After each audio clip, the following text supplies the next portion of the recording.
Right, so now that the Honda's done, I'm just doing a bit of work on the Yamaha. Brought it inside, and as you can see, I've got the seat off and I've got the tank off as well. That's the tank in there. And I'm just basically replacing the air filter and the spark plugs and doing a bit of general kind of servicing and what have you. So that's the old air filter there. Just removed the top of the air box. It's just screwed on with these Phillips screws. Just removed that. The air filter is kind of strange. It's like an L shape, and it sort of fits in like that. But I'm away to fit the new one just now. The old one obviously is a bit dirty. It's probably been in there quite a while. Just giving this a bit of a clean out as well, and then I'm away to fit the new one. And then we'll get to work on the spark plugs.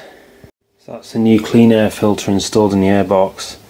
As you can see, that's what the new one looks like.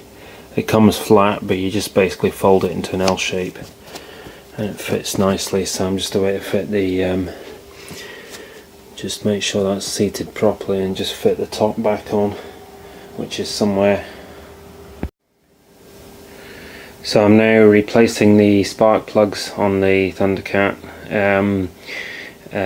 To replace the spark plugs, it's necessary to remove the petrol tank and the airbox, and also this heat shield, which is quite difficult to remove. It's like a plastic plate and it holds the coils and the HT leads, and it sort of fits in there in the front end of the chassis. It's very difficult to get that out. Took me probably like half an hour, 40 minutes to get that out.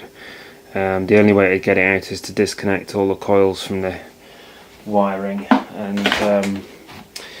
and also to unplug all these various wires that go to various places, and kind of tuck all the wiring out of the way. So I did eventually manage to get it off. Also had to loosen this throttle cable in order to get it off, and also remove this the breather pipe from the carburetor. So you pretty much have to remove everything from that kind of area before it will come out. So I've replaced, you can't actually see the spark plugs from here, but I've replaced 3 of them, and I'm just doing the 4th just now. This is one of the old spark plugs that came out. I don't know when the spark plugs were last changed, because I've not looked at the bike's history. I'm not actually sure if it says in the history when it last had a major service, so I'm not sure how old these spark plugs are, but they seem to be fairly good condition anyway. They're not kind of burnt out, they're not covered in oil. I compared them against the back page in the Haynes manual, the photos, and it basically looks like a healthy spark plug. It suggests a healthy engine, so that's quite good. So that's one of the new spark plugs here. For some reason the camera won't seem to focus on these spark plugs, but so that's a new one, NGK whatever it is, Denso something or other, CR9E spark plugs. I'm pretty sure I've come across that kind of spark plug before, that are a common type. So obviously I've checked the gap of the spark plugs. It's supposed to be 0.7 or 0.8 mil. So I've set them to I've left them at 0.8 mil. That's the feeler blade that I'm using. It's an 0.8 mil feeler blade. You probably can't see that in the video because I don't think it was very clear, but that's the gap that spark plug set at. It was already at the right gap.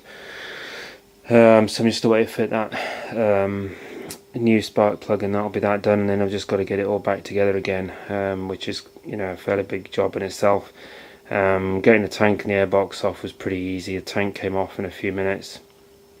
The airbox wasn't too bad. Just have to undo these 2 clamps here, and the clamps on the carburetors. Just unscrew them just to loosen it off, and it kind of more or less you just kind of jiggle it free. It's not too bad, but it was that heat shield that was a difficult bit.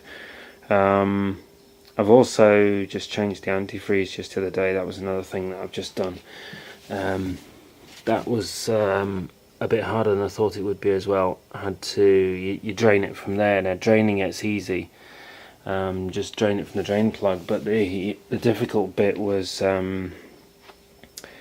getting to the refill tap, because the refill tap is under the plastic, but if you remove the plastic it's also under one of these hoses, so that hose had to get undone, and then you still can't access it, so I had to undo all the screws in the fairing, take the fairing side right off in order to get at the tap. To be honest, it is one of the downsides of this bike, is it is pretty difficult to, if you want to do maintenance, you know, to access things like spark plugs and filler caps and what have you, because there is a lot of bodywork on the bike, a lot of trim, you know, quite a kind of comprehensive sort of fairing and a lot of associated bits and pieces, sort of fairing inners and, you know, airbox tubes and all the rest of it. Some of the naked bikes are probably a bit easier to work on, but there you go. That's the downside of having a good fairing, I suppose. So I'm just going to carry on with that just now. Right, so that's the bike outside and that's the engine running. So that's the new air filter in, the new spark plugs in, and the antifreeze changed. I've not changed the engine oil as part of this service, but I did that just a few months ago, so I don't think it's really necessary to do that again. It's also just had new front brake pads not long ago, new rear brake pads, a new chain and sprockets, and new tyres front and rear, so it's got lots of new stuff basically, so I'm pretty much up to date with all the maintenance and stuff. The chain doesn't look too new, it looks a bit dirty. It's been on there a couple of months, but it's still basically a new enough chain. And what else did I do? Oh yes, I painted the mirrors and the side of the radiator. Painted that as well, so that looks quite good. You probably can't see that in the video because it's too dark, but gives you some idea anyway. I did my major service on the Yamaha over the last few days.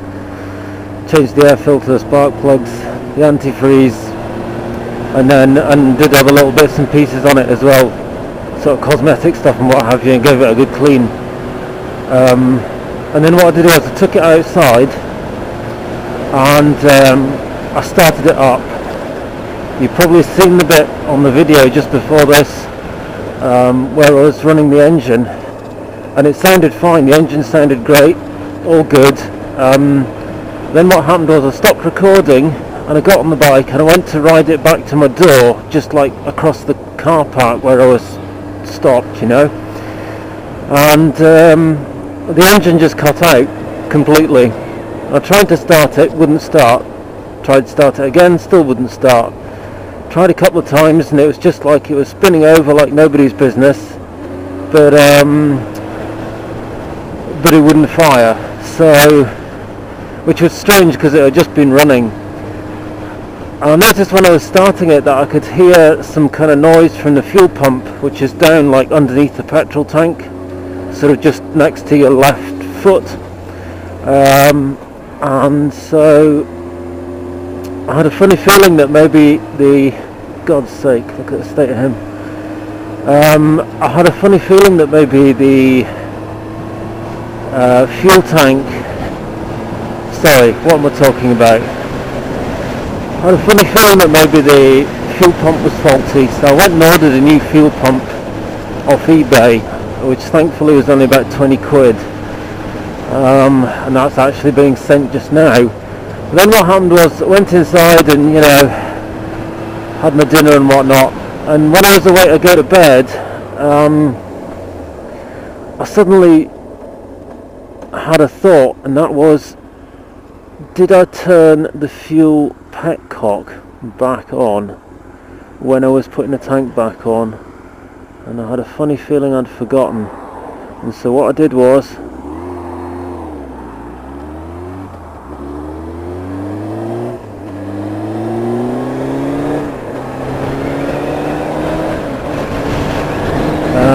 this morning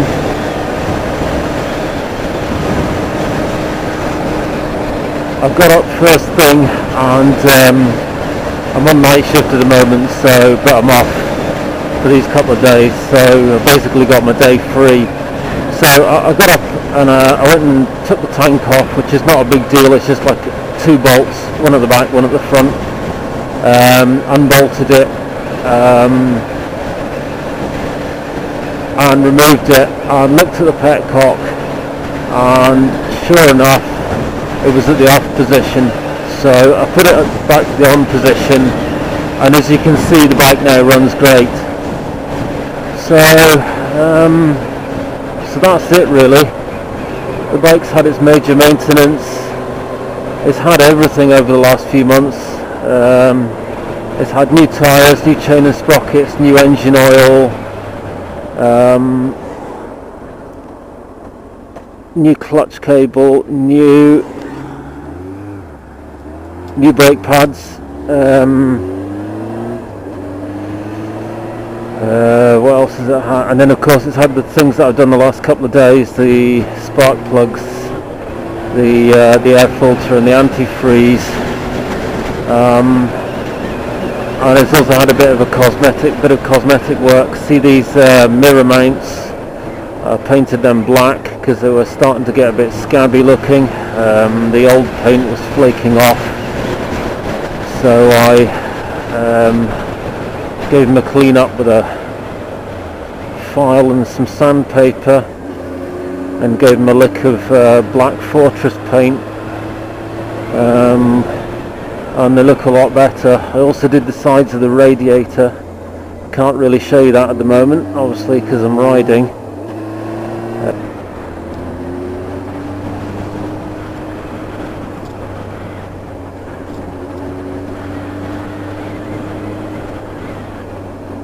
On another note, I've also ordered a standard silencer for the CBR, because for reasons that I've explained in previous videos, I've not installed the Dynajet kit because I'm too lazy and stupid. I can't be bothered, but I reckon that with a standard silencer on, that might give the CBR its standard kind of power, which is lacking at the moment. And I suspect, again, as I've explained in previous videos, I suspect the reason it's lacking power is because of the having the ARTN can without the carbs being rejetted. So my thinking is, if I stick a standard exhaust on, that's a quick and easy way to get the bike's standard power back. Obviously it won't sound as good, but it'll be quicker, and what's more important,